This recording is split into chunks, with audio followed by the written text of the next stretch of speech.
ده راجل ظالم وملوش كلمة. قفشة يهاجم كولر والمترجم رفض الترجمة، وكولر عاقبه بمنعه من نزول الميران الجماعي، وبلغ الإدارة بعرضه للبيع الصيف الجاي. الإدارة حاولت الصلح والسويسري راكب دماغه، وقفشة ناويها لو اتغدر بيا هروح الزمالك وعليا وعلى أعدائي. انا اتظلمت فعلا من مدرب وبتاع، بس مش عايز مدرب سابق. لا لا لا، خليني. سر العداوة بين الخواجة وصاحب القضية. كلنا شفنا المشهد المحرج لما كولر قال لقفشة يسخن استعداد للنزول في ماتش الهلال السوداني، وبعد ما غير طقم التمرين ولبس الشراب والشنكار والستارز قال له اركن انت على جنب، ونزل حسين الشحات مكانه. قفشة وشه جاب ألوان من الكسفة وشوح لكولر وقال له بتعمل معايا كده ليه يا عم انت؟ حسبي الله ونعم الوكيل فيك. لكن رضا حنفي مترجم كولر اعتذر عن الترجمة كالعادة، وقال لقفشة كل عيش بدل ما يقطع عيشنا انا وانت.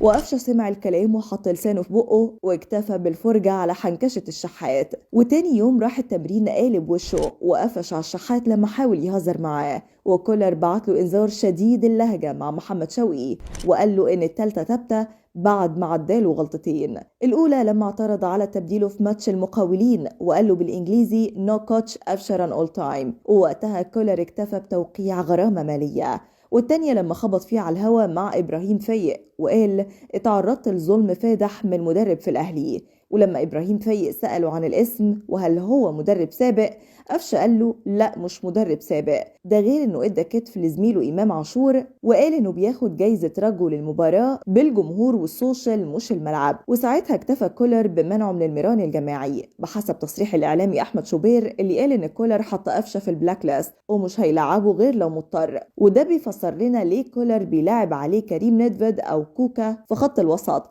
وليه بيتعمد تجميده على الدكة واستفزازه لحد ما يجيب آخره ويقع في الغلطة الثالثة والأخيرة للإطاحة بيه في الصيف قبل كاس العالم للأندية واستبداله بصفقة من 2: رشاد المتولي كابتن بتروجيت أو محمد بن شرقي نجم المحلة. وقفشة نادرها لو الخواجة عمل معاه الغلط هيمضي للزمالك بدون تفكير وهيلعب جنب عبد الله السعيد وهيعيد سيناريو حسين ياسر المحمدي وناصر ماهر والقوس مفتوح. انت شايف مين المفروض يمشي، كولر ولا قفشة؟